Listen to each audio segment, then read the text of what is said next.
से कैमरा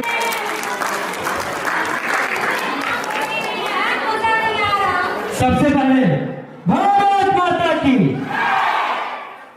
रामकृष्ण की भूमि जननी या भूमि महान है कि रामकृष्ण जननी की रामकृष्ण गौतम की जो ये जननी भूमि है वो कितनी महान है ये निश्चय ही बताने की आवश्यकता नहीं है कि धर्म शास्त्र वेद पुराण कि धर्म शास्त्र वेद और पुराण भी इसका बखान करते हैं कि धर्म शास्त्र वेद और पुराण भी इसका बखान करते हैं तुलसी की रामायण में और कृष्णा की गीता में कि तुलसी की रामायण में सभी लोग ध्यान दीजिएगा तुलसी की रामायण में और कृष्णा की गीता में वेदों की सम्यक वाणी में लेकिन अगर मत जाइए हाँ ठीक है बैठ जाइए लेकिन रुकिए कि तुलसी की रामायण में और कृष्णा की गीता में वेदों की सम्यक वाणी में और ऋचाओं के ज्ञान में राणा प्रताप के सीने में और छत्रपति की धड़ में दुर्गा लक्ष्मी और पद्मिनी महारानी की यादों में सुभाष और शेखर की बलिदानी गाथाओं में भगत सिंह सुखदेव राजगुरु के बलिदानों में सबके दिल में धड़कती एक भीषण ज्वाला है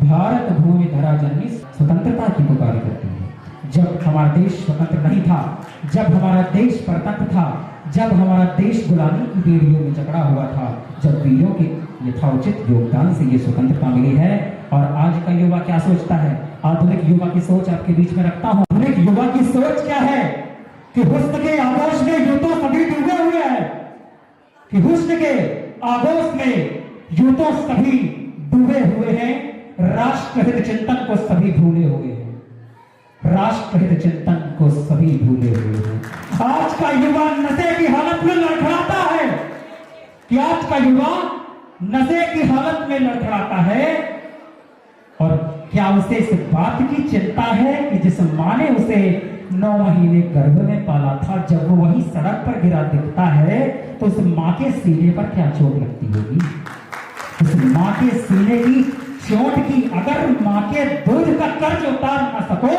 तो उनके नाक को मत काटो अगर उनके सम्मान को बचा ना सको तो उनके सम्मान को मत उतारो उनके सम्मान को मत उतारो और कि हुस्न के आगोश में यूं तो सभी डूबे हुए हैं राष्ट्रहित चिंतन को सभी भूले हुए हैं और आधुनिक युवा कहते हैं क्या फर्क पड़ता है आज के जो मॉडर्न लड़के और लड़कियां कहती हैं कि हमारा देश आजाद है हमें राष्ट्र और चिंतन करने की कोई आवश्यकता नहीं है हम आधुनिकता में जिएंगे that is I am a modern but he is not modern you are a very very bad culture अगर आप अपने अंदर साहित्य और संस्कृति को अगर उतारते हैं तो पाश्चात्य संस्कृति से बढ़कर के आपकी संस्कृति है पाश्चात्य संस्कृति हमें यह सिखाती है कि हमें रिश्तों को क्या कहना है कोई भी शब्द हो अंकल बस अंकल अब रिश्ता क्या है पता नहीं लेकिन बस अंकल चाचा फूफा मामा मौसा खत्म सिर्फ अंकल विरोध मेरा किसी भाषा से नहीं है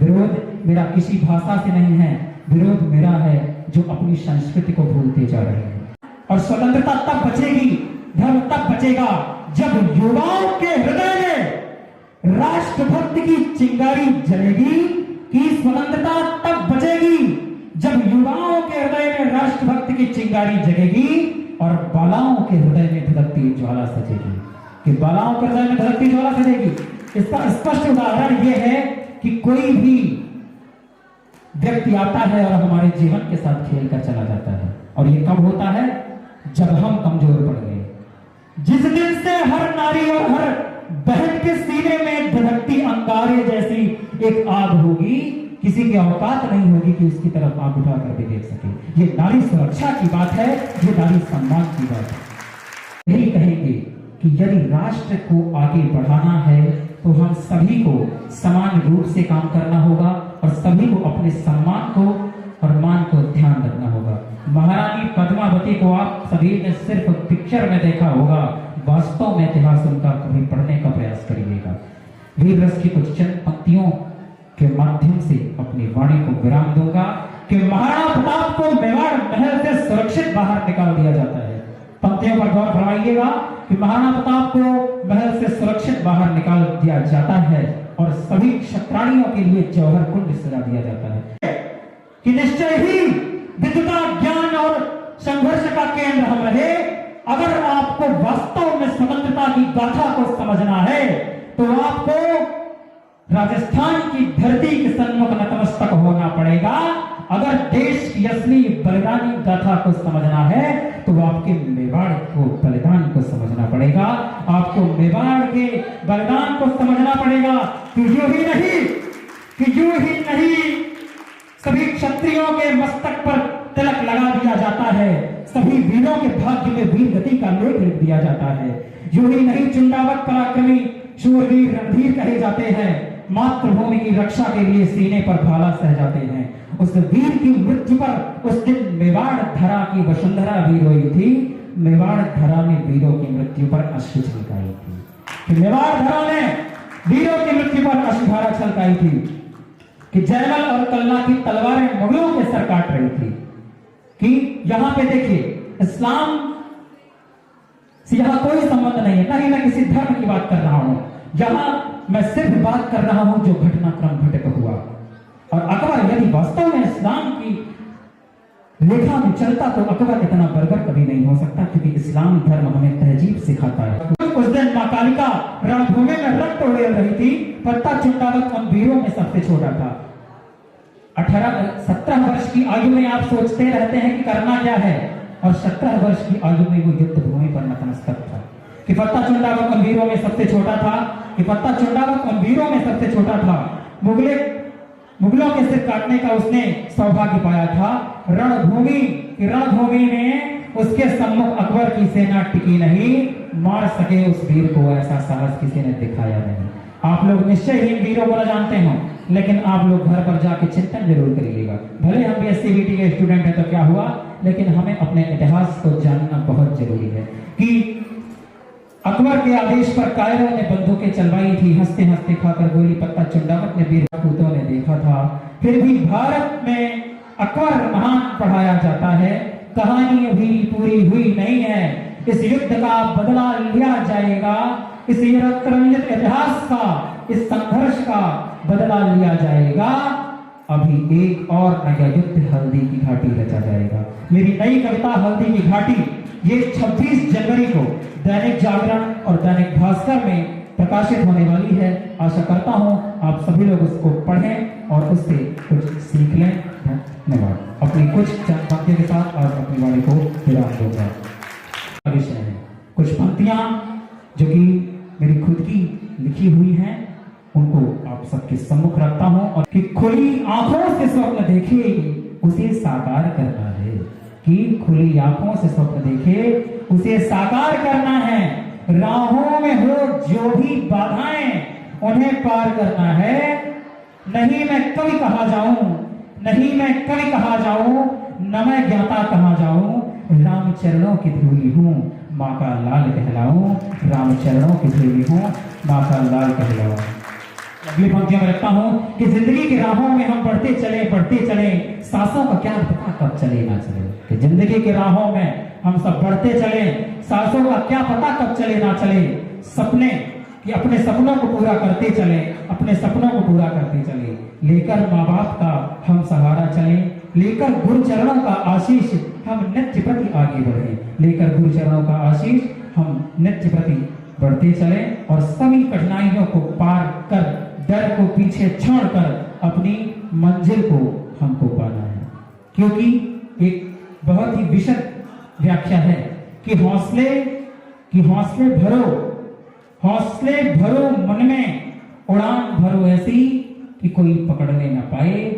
पंछी भी उड़ते हैं, बाज भी उड़ता है। पंछी भी उड़ते हैं, बाज भी उड़ता है। पंछी को बहेलिया पकड़ ले जाता है और बाज को सिर्फ देखता रह जाता है। तो अपनी प्रतिभा, अपनी शिक्षा के दम पर आपको अपने पंख लगाने हैं और आप सभी को एक दिन आगे बढ़ जाते हैं। कि जिंदगी में मुश्किलें सिखाती है जिंदगी जीने का तरीका, कि जिंदगी में मुश्किलें सिखाती है हमें जीने का तरीका। राहों में कांटे हो तो गलियां बताती है हमें संभल के चलने का तरीका। ध्यान रखिएगा कि जिंदगी में मुश्किलें सिखाती है जीने का तरीका। राहों में कांटे हो तो गलियां सिखाती है संभल के चलने का तरीका। परेशानियां भी होंगी, मुश्किलें भी होंगी, धूप की तपिश में आगे बढ़ो, सफलता भी होगी। आज वक्त बुरा है, कल वक्त संभलेगा। आज की मेहनत और परिश्रम से कल का भविष्य बदलेगा। के भविष्य को बदलना है तो हमें अपने आप को पहचानना होगा। आज के बाद शायद आप सबसे हम ना मिल पाए। आज के इस प्रोग्राम के बाद शायद हो सकता है कि आप लोग कहीं दूसरी यूनिवर्सिटीज में चले जाएं, क्योंकि फाइनल ईयर की है, जो करेगा वही रहेगा। तो आप सभी के बीच में ये संदेश जरूर देना चाहेंगे कि अगर हमारी बातें अगर आप सभी के मन में कहीं भी अंतःस्थल तक लगी हैं तो आप सभी अपने राष्ट्र और धर्म के प्रति चिंतन करें और अपने आप को, प्रतिभा को निखारते हुए हम सभी अपने पथ पर आगे बढ़ें और जो भी हम काम करें उसमें सबसे पहला हमारा धर्म होना चाहिए कि हम अपने सौहार्द से और अपने ध्यान में रखते हुए अपने अनुशासन का पालन करें। अपनी कुछ वीर रस की कविताओं से आज के इस कार्यक्रम में अपनी प्रस्तुति रखूंगा। अभी तक तो थी ये जन साधारण सामान्य बातें, कि अभी तक थी ये जन साधारण सामान्य बातें। आंखों से आंसू ना टपक पड़े तो कहना, कि आंखों से आंसू ना टपक पड़े तो कहना, एक नारी जिसे पता हो कि अगले ही पल उसकी मृत्यु होने वाली है, कि एक नारी जिसे पता हो कि अगले पल में उसकी मृत्यु होने वाली है, तो वह श्रृंगार के आगोश में डूबेगी नहीं। कि जिस नारी को पता हो कि अगले पल उसकी मृत्यु होने वाली है, वो श्रृंगार के आगोश में, कि निश्चय ही विद्वता, ज्ञान और संघर्ष का केंद्र हम रहे। अगर आपको वास्तव में स्वतंत्रता की गाथा को समझना है तो आपको राजस्थान की धरती के सन्मुख नतमस्तक होना पड़ेगा। अगर देश की असली बलिदानी गाथा को समझना है तो आपके मेवाड़ को बलिदान को समझना पड़ेगा। आपको मेवाड़ के बलिदान को समझना पड़ेगा। तालियां बजाइए थोड़ी थोड़ी सब। कि शत शत नमन भरत भूमि को, अभिनंदन भारत माँ को। शत शत नमन भरत भूमि को, अभिनंदन भारत माँ को। जिसके रजगढ़ मात्र कर रहे, मलयागिरी के चंदन को। शत शत नमन भरत भूमि को, अभिनंदन